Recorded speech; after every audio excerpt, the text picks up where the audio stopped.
करीना कपूर लीलावती अस्पताल पहुंची, पति सैफ अली खान से मुलाकात कर हालचाल जाना। सोहा अली खान अपने पति कुणाल के साथ लीलावती अस्पताल पहुंची, भाई सैफ अली खान से मुलाकात कर हालचाल जाना। सैफ अली खान पर हमला करने वाले आरोपी का एक और सीसीटीवी फुटेज सामने आया। बांद्रा स्टेशन के पास कपड़े बदलकर आगे जाता हुआ दिखा। सैफ पर हमला करने के बाद आरोपी करीब 5 घंटे तक बांद्रा इलाके में रहा। सुबह 7 बजे आरोपी की सीसीटीवी कैमरे में तस्वीर कैद हुई। सैफ अली खान के आरोपी का एक और सीसीटीवी सामने आया। हमले के बाद आरोपी बांद्रा से दादर पहुंचा। दादर में एक दुकान से हेडफोन खरीदते हुए देखा गया। सैफ अली खान मामले में मुंबई पुलिस की जांच तेज। सैफ के घर के आसपास घूमने वाले कई संदिग्धों से पूछताछ। सैफ अली खान मामले में पुलिस ने पत्नी करीना कपूर का बयान दर्ज किया। करीना के मुताबिक हमले के वक्त आरोपी बहुत एग्रेसिव था, लेकिन आरोपी ने घर से कुछ नहीं चुराया। पुलिस को दिए बयान में करीना ने कहा, घर में ज्वेलरी रखी थी, लेकिन हमलावर ने उसे हाथ भी नहीं लगाया। परिवार के लोग किसी तरह जान बचाकर 12वीं मंजिल पर पहुंचे। सैफ को अस्पताल पहुंचाने वाले ऑटो ड्राइवर भजन सिंह राणा ने पुलिस से पूछताछ की। ऑटो ड्राइवर से पूरी डिटेल पुलिस ले रही है। ड्राइवर के मुताबिक सैफ के साथ तैमूर भी था।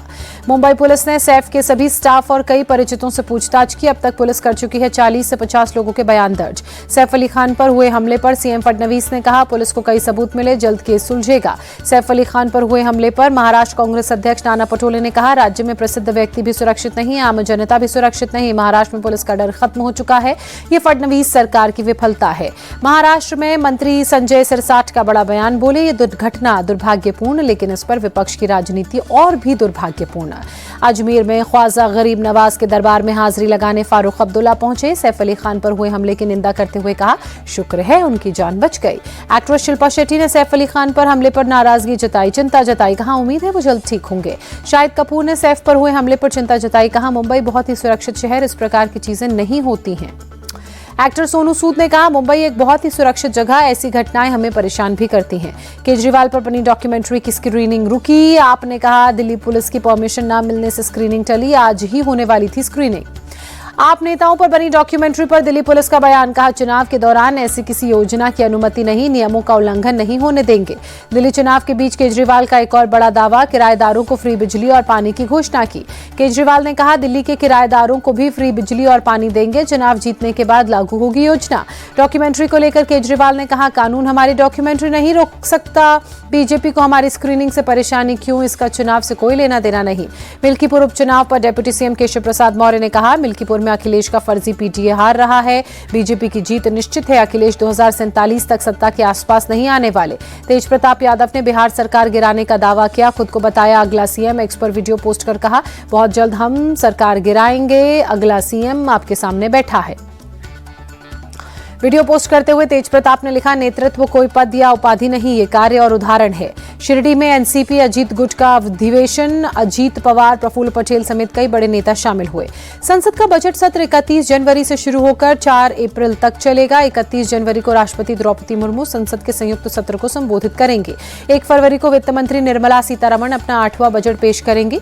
सत्र का पहला चरण 31 जनवरी से 13 फरवरी और दूसरा सत्र 10 मार्च से 4 अप्रैल तक चलेगा। केंद्रीय बजट में सरकार पर्सनल इनकम टैक्स में राहत दे सकती है, आईसीआरए ने उम्मीद जताई। कांग्रेस सांसद और लोकसभा में नेता प्रतिपक्ष राहुल गांधी के बयान पर केंद्रीय मंत्री जी किशन रेड्डी ने कहा, राहुल गांधी भारत के संविधान से लड़ना चाहते हैं। जी किशन रेड्डी ने राहुल गांधी पर निशाना साधते हुए कहा, एक तरफ वो संविधान को लेकर भाषण देते रहते हैं और दूसरी तरफ वो भारत और भारत के संविधान के खिलाफ लड़ना चाहते हैं। बेंगलुरु दौरे पर केंद्रीय मंत्री शिवराज सिंह चौहान, कर्नाटक के कृषि मंत्री और ग्रामीण विकास मंत्री के साथ बैठक की, कई मुद्दों पर चर्चा। 20 से 24 जनवरी तक दावोस के दौरे पर महाराष्ट्र के मुख्यमंत्री फडणवीस रहेंगे। दावोस में वर्ल्ड इकोनॉमिक फोरम में होंगे शामिल। स्पेडेक्स मिशन की सफलता से उत्साहित भारतीय सरकार, केंद्रीय मंत्री जितेंद्र सिंह ने कहा, 2035 तक अंतरिक्ष में भारत स्टेशन स्थापित हो जाना चाहिए। दिल्ली में गणतंत्र दिवस की तैयारियां तेज, सुबह सुबह कर्तव्य पथ पर जवानों ने परेड रिहर्सल की। प्रयाग महाकुंभ के छठे दिन भी भक्तों का उमड़ा जनसैलाब। दोपहर 12:25 बजे तक 25 लाख से ज्यादा श्रद्धालुओं ने आस्था की डुबकी लगाई। 7 करोड़ से ज्यादा लोग अब तक कर चुके हैं संगम में स्नान। महाकुंभ में सुरक्षा के कड़े इंतजाम, चप्पे चप्पे पर तैनाती, हाई क्वालिटी ड्रोन से भी सुरक्षाकर्मी निगरानी में जुटे। संगम घाट पर एसडीआरएफ की टीम की भी तैनाती। कुंभ मेला क्षेत्र में टेंट सिटी में रुके श्रद्धालुओं ने योगी सरकार का आभार जताया, कहा सरकार ने अच्छे इंतजाम किए, बहुत बहुत आभार।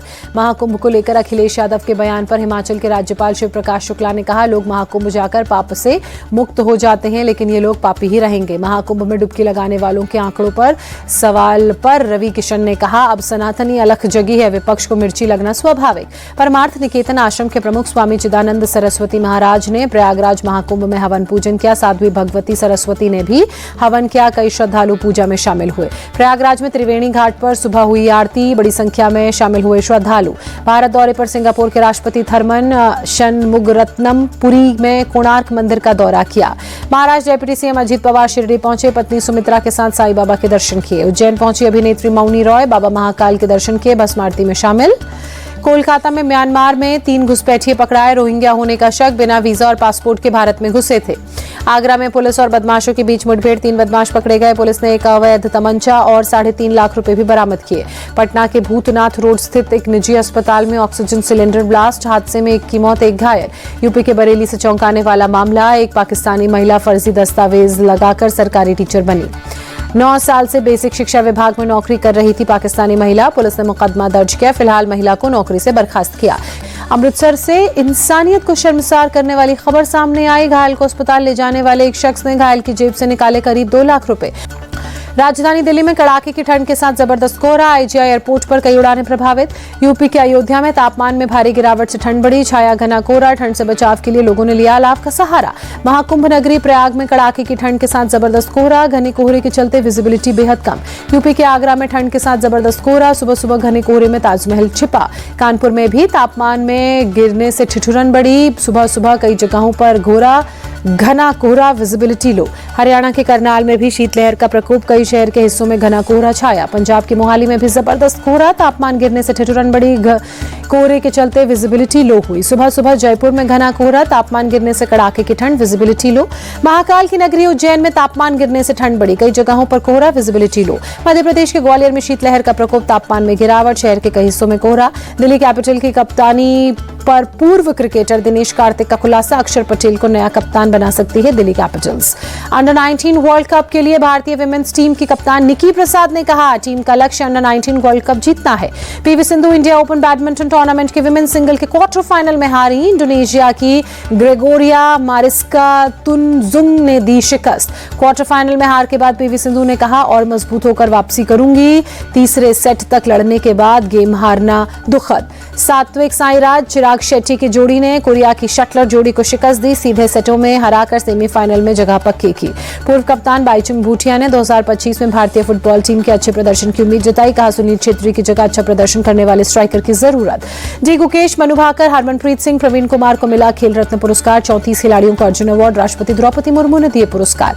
शूटर मनु भाकर ने कहा, खेल रत्न पुरस्कार मिलना सम्मान की बात, अवार्ड मुझे और अधिक जीतने के लिए प्रेरित करेगा। खेल रत्न पुरस्कार मिलने पर हरमनप्रीत सिंह ने खुशी जताते हुए कहा, परिवार और हॉकी टीम को मैं श्रेय देता हूं। भारतीय पुरुष टीम श्रीलंका को हराकर खो खो वर्ल्ड कप के सेमीफाइनल में पहुंची, 140 से शिकस्त दी।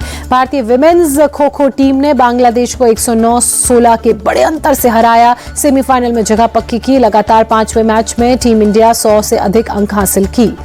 भारत के रोहन बोपन्ना और चाइनीज जोड़ीदार शुआई झांग ऑस्ट्रेलियन ओपन के मिक्स्ड डबल्स में जीते, दूसरे राउंड में एंट्री की। स्पेन के टेनिस खिलाड़ी अल्कराज ने पुर्तगाल के नूनो बोर्गेस को हराया। जर्मनी के अलेक्जेंडर ज़्वेरेव ऑस्ट्रेलियन ओपन के चौथे राउंड में पहुंचे।